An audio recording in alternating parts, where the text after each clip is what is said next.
Chapter number 9 गुणोत्तर श्रेणी 9 number chapter.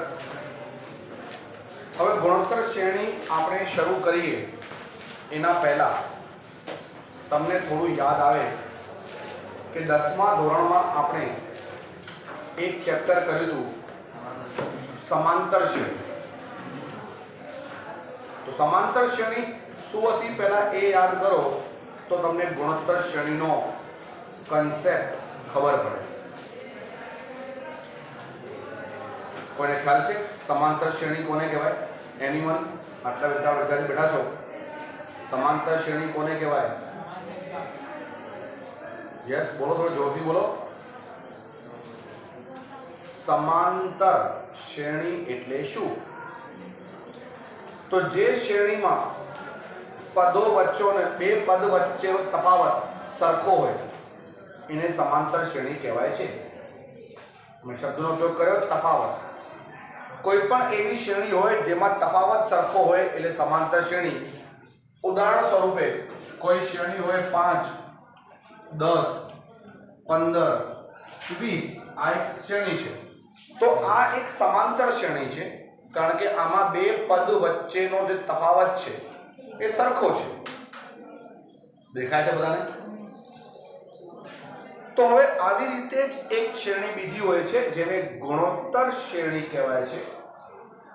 ગુણોત્તર શ્રેણી એટલે એવી શ્રેણી જેમાં સામાન્ય ગુણોત્તર સરખો હોય, તફાવત નહીં। ગુણોત્તર, ગુણોત્તર એટલે ગુણાકાર, ગુણોત્તર એટલે ગુણાકાર। ઉદાહરણ સ્વરૂપે 5, 10, 20, 40 બોલો તમને શું સરખું લાગે છે? તમે અહીંથી જોઈ શકો છો કે આમાં શું સેમ છે? કઈ વસ્તુ આમાં સેમ છે? કઈ દિમાગ દોડે છે? 0 ક્યાં છે 5માં? તો પછી કંઈ પણ કહેવાનું। એવી કઈ વસ્તુ જેમ આમાં તફાવત સરખો છે આમાં શું સરખું છે? કોઈને પણ નોટ નહીં હતું કે કઈ વસ્તુ સરખી છે?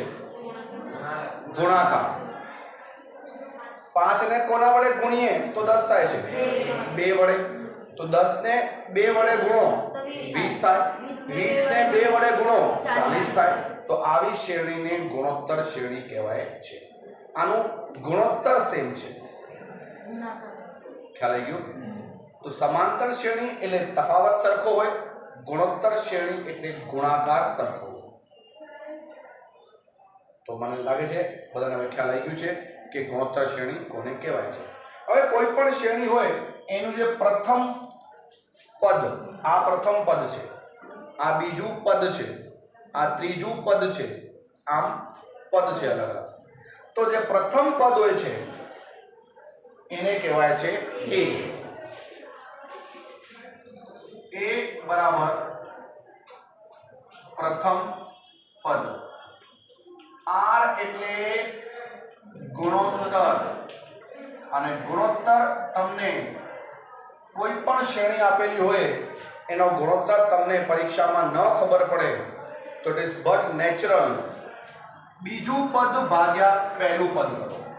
તમે જુઓ 10 ને 5 વડે ભાગો તો 2 આવી જાય, અથવા ત્રીજાને બીજા વડે ભાગો તો 20 ને 10 વડે ભાગો તો પણ 2 આવે। એટલે T2 ભાગ્યા T1 અથવા T3 ભાગ્યા T2 એવી રીતે તમે કરીને સામાન્ય ગુણોત્તર શોધી શકો છો। તો એ એટલે પ્રથમ પદ, R એટલે સામાન્ય ગુણોત્તર। સામાન્ય ગુણોત્તરનો સૂત્ર છે T2 ભાગ્યા T1 અથવા T3 ભાગ્યા T2। હવે આપણે આજે દાખલા કરીશું Tn ને લાગતા। Tn જેમ આ પ્રથમ પદ છે A એટલે T1 કહેવાય, આને T2 કહેવાય, આને T3 કહેવાય। તો તમને હું કહું કે 10મો નંબર પદ કયો હશે? 10મું પદ એટલે T10 તમારે શોધવાનો છે. હું તમને કહું 12મું પદ કયો છે તો T12 તમારે શોધવાનું છે. હું તમને કહું 15મું પદ કયું હોય તો T15. ખબર પડે છે? હું કહું એટલે તમે બોલો, એટલા માટે 5 5 6 6 ઉદાહરણ આપું છું કે તમારા મગજમાં જાય. Tn એટલે એને કહીએ છીએ આપણે nમું પદ. nમું પદ અને એનું સૂત્ર છે Tn બરાબર a ગુણ્યા r ની n-1 ઘાત. બરાબર? આ છે સૂત્ર. Tn બરાબર a ગુણ્યા r ની n-1 ઘાત. અન્ડરસ્ટુડ? તો તમને મેં સમજાયું.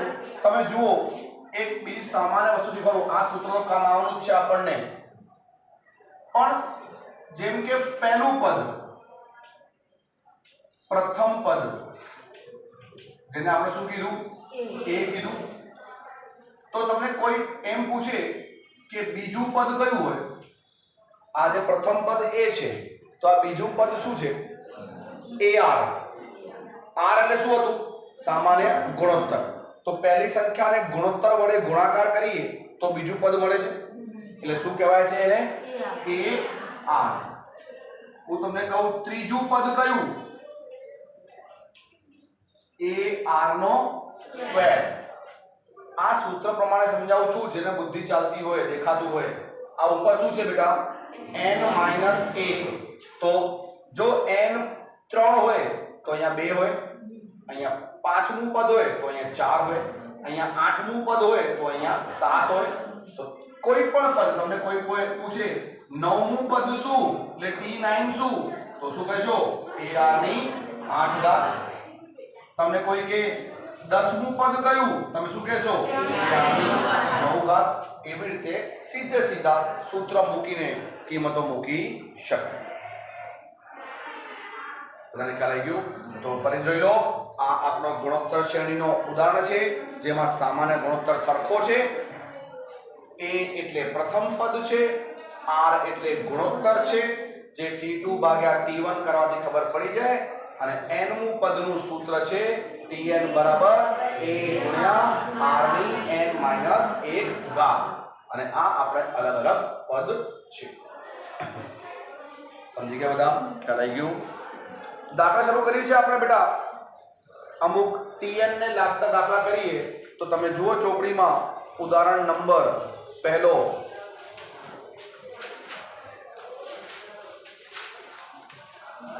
ઉદાહરણ નંબર ફર્સ્ટ તમે જુઓ બેટા, પેજ નંબર 279 ઉપર.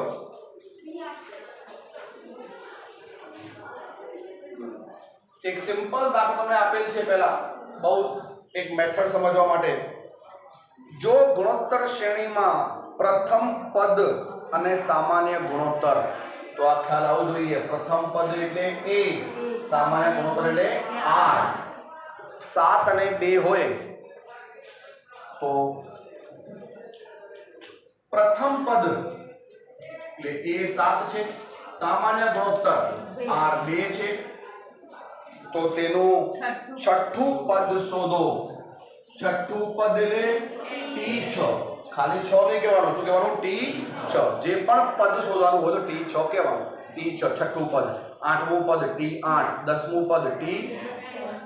ખબર પડે છે બધાને? અને સૂત્રમાં તમે સમજાયા. અહીંયા વારંવાર જોવાની જરૂર નથી, કારણ કે આટલી વારમાં ભૂલી ગયા હો તો પછી તમારે ભણવાની કોઈ જરૂર નથી, કંઈ યાદ રહેવાનું તમારે છે નહીં. છઠ્ઠું પદ. છઠ્ઠું પદ સૂત્ર શું છે? છઠ્ઠું પદ બરાબર a r ની 5 ઘાત. થઈ ગયું? સૂત્ર બની ગયું.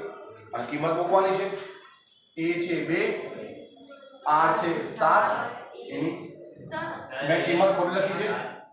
આ 2, let me check first of all. a 7 છે, a 7 છે અને r 2 છે. 2 ની 5 ઘાત. હવે 2 ની 5 એટલે 2 ને 5 વખત ગુણવું પડશે. 2 ગુણ્યા 2 ગુણ્યા આ તો સંપલ 32 છે. અને પછી 7 વડે ગુણી નાખીએ 224. बराबर से बेटा तमे केल्सीનો ઉપયોગ કરો बराबर જ છે અહીંયા આંકડા ઘણા બાળકો 2 ની 5 ઘાત કરે તો 2 ગુણ્યા 5 કરે અને અમુક સમય આપણે ભૂલી જતા હોય કે આપણે 11મા ધોરણમાં છીએ 2 ની 5 ઘાત એટલે 2 ગુણ્યા 2 ગુણ્યા 2 ગુણ્યા 2 એ સમજાવવું પડે છે અત્યારે પણ અમને બરાબર તો આગળ વધીએ છીએ હવે તો સિમ્પલ તમારો દાખલો હતો આપણે ઉદાહરણ નંબર 6 કરીએ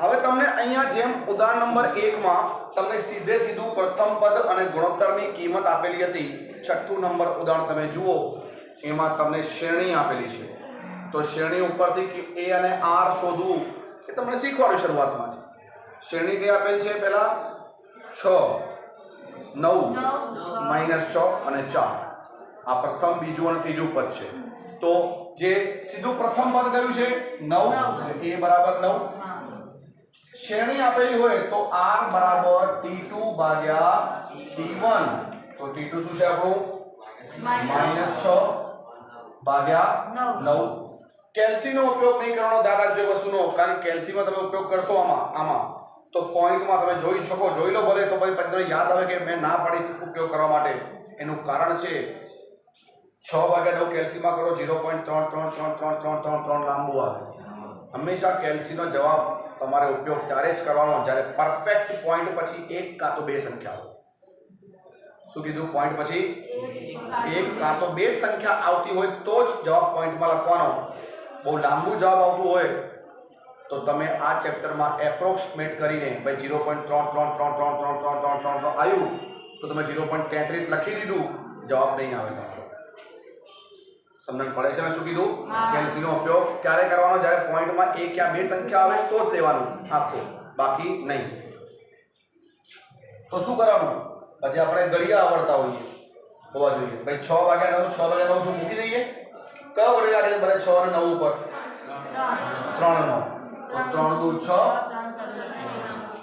ટૂંકું ફોર્મ લાવી દેવાનું અને આગળ વધવાનું પાંચમું પદ શોધો પાંચમું પદ એટલે t5 આપણને શોધવાનું છે હવે આપણો સેમ બની ગયો આવો કારણ કે a પણ આવી ગયું r પણ આવી ગયું t5 અને t5 નું સૂત્ર છે a *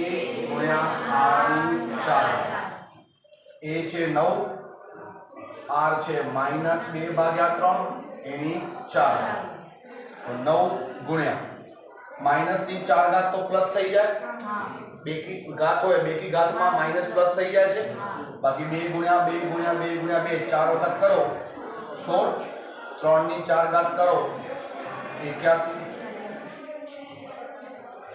હવે પ્રશ્ન એ પૂછો કે આગળ શું કરું હવે ફરી એ જ છે કેલ્સી નો તો મેં ઉપયોગ કરી શકતા નથી કારણ કે પોઈન્ટ માં જવાબ આવશે ટૂંકું ફોર્મ દેખાય તો હોય કયો ગળ્યો લાગે છે ભાઈ 9 9 એકા 9 9 ને એક બસ ऊपर नीचे जे गले लागता હોય લગાડવાના હવે 16 ભાગ્યા 9 તો 16 અને 9 ઉપર કોઈ સરખું ગળ્યું લાગે છે ભાઈ નહીં નથી લાગતો તો આ આપણો જવાબ એટલે પાંચમું પદ 16 ભાગ્યા 9 હશે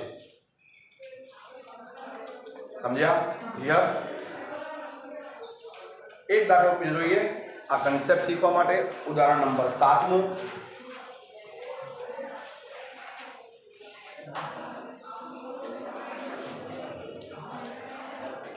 જો તમે શ્રેણી આપેલી છે તો આ શ્રેણીમાં પણ 1/8 1/4 1/2 નું 8મું પદ શોધો તો જુઓ શ્રેણીમાં પ્રથમ પદ કયો છે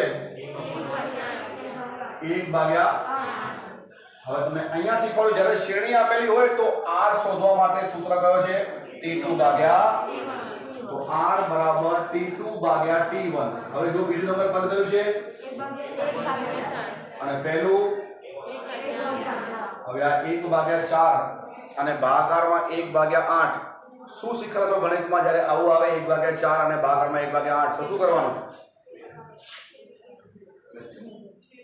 કરવાનું બોલો શું છે મને ખાલી છેદ સંભળાય છે શું કરું છેદને હા બેટા બોલો કેવી રીતે છેદ કેટલે વાળું એમ કહું છું. શું તમે કહો છો? બેસો. 1/4 અને 1/8 તો છેદમાં શું કરીએ આપણે? 1/8 જે છે પેલા ઉપર લેવું પડે. 1/4 1/8 હોય તો 1/8 ઉપર લેવું પડે. ઉપર લઈએ તો એ 8/1 થાય અને પછી છેદ ઉડે. એમાં જોડે અંક લાગેલા છે કે ઉડી જાય? ખાલી છેદ છેદ છેદ છેદ શબ્દ કહો છો, પણ શું છેદ શું? 1/4 ગુણ્યા 8/1. આવું કરશો તો ખબર પડશે કે હવે શું કરીએ. શું કરીએ હવે? 1/4 ગુણ્યા 8/1 કહો તો હજુ એ જ છે. હજુ ત્યાં તટકેલા છો. છેદ છેદ છેદ કયો કરે કઈ દે ઉડાવું. બોલો શું કર્યું લાગે બેટા? 4 × 4 4 × 8. તો શું તમે વારંવાર એક શબ્દને પકડી ખાલી શબ્દો બોલવાથી ગણિત આવડે છે એમ નથી હોતું બેટા. હા, આવું દેખેલું હોવું જોઈએ 5મા ધોરણથી કે 1/8 જ્યારે ભાગાકાર હોય તો પહેલા એને ઉપર લો તો એ 8/1 થાય. આટલું સમજો. ના ખબર હોય તો અત્યારે શીખો અને રાખો બુદ્ધિમાં કે આવું કરવું, પછી જ આપણને ખબર પડે. હવે આપણને એ મળી ગયું, આપણને આર મળી ગયું અને હવે તમને કહે છે 8મું પદ શોધો. T8 તો T8 બરાબર AR ની 7 ઘાત. A છે 1/8, R મળી ગયું 2 એની 7 ઘાત. 1/8 ગુણ્યા 128. 128/8 જો કેલ્સીમાં થાય છે 16. જો ભાગાકાર ન થતું હોય, ફરી તો કેલ્સીમાં પોઈન્ટમાં લાંબુ આવતું હોય તો શું કરવું પડશે આપણને? શું શીખવાડ્યું? જ્યારે પોઈન્ટમાં બહુ લાંબુ આવે તો ગળિયા લગાડવાના. બરાબર, ટૂંકું ફોર્મ લાવી દેવાનું પછી. તો આ છે તમારા TN ના દાખલા. એક એક્સ્ટ્રા સમ તમને સમજાવી દો ખાલી. ધારો કે તમારો A આપેલ છે 1/5 અને R છે 2/3. ચલો થોડું ચેન્જ કરીએ. A છે તમારું 27 અને આ છે 2/3 અને તમને કહું T9 પદ શોધો તો 9મું પદ બરાબર AR ની 8 ઘાત. A છે 27, R છે 2/3 એની 8 ઘાત. 27 2 ની 8 ઘાત કરો, 2 ને 8 વખત ગુણાકાર કરો 256 અને 3 ને કરો ગુણાકાર 8 વખત 3 ની 8 ઘાત.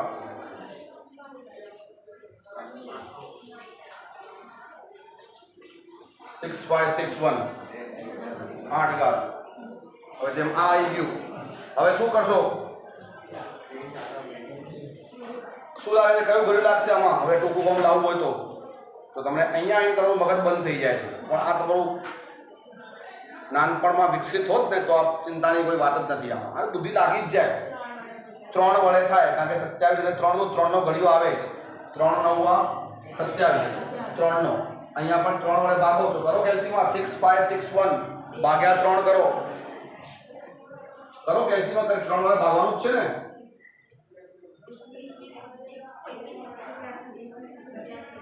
21 હજુ વિચારો. હજુ અહીંયા 3 નો આવશે. અહીંયા 3 વડે ભાગી જો થાય છે. હજુ 2187/3 થાય છે. તો 3 × 9 729 હજુ થાય છે. તો 3 × 1 = 3 243. અત્યાર સુધી જવાબ અત્યાર સુધી આ બધું ઉડ્યું રહ્યું શું? 256/243. હવે જો હજુ આમાં કઈ થાય છે તો નહીં થતું. 2 નો ઘડિયો અને 3 નો ઘડિયો નથી આવતું એટલે આ પહોંચાવો. તો એ રીતે છેદ જે છે આપણે કયો ઘડિયો લાગે છે એ આપણે ખ્યાલ આવવો જોઈએ. ટૂંકમાં આ છે તમારો મેથડ જેમાં તમને મેં સમજાવ્યું. પ્રથમ પદ, સામાન્ય ગુણોત્તર, સૂત્ર, દાખલાઓ અને 3 દાખલા તમને A અને R આપેલા હોય ત્યારે કયું પદ શોધવાનું એ તમને મેં શીખવાડ્યું. બધાને ખ્યાલ આવી ગયું છે બેટા? લખી દે.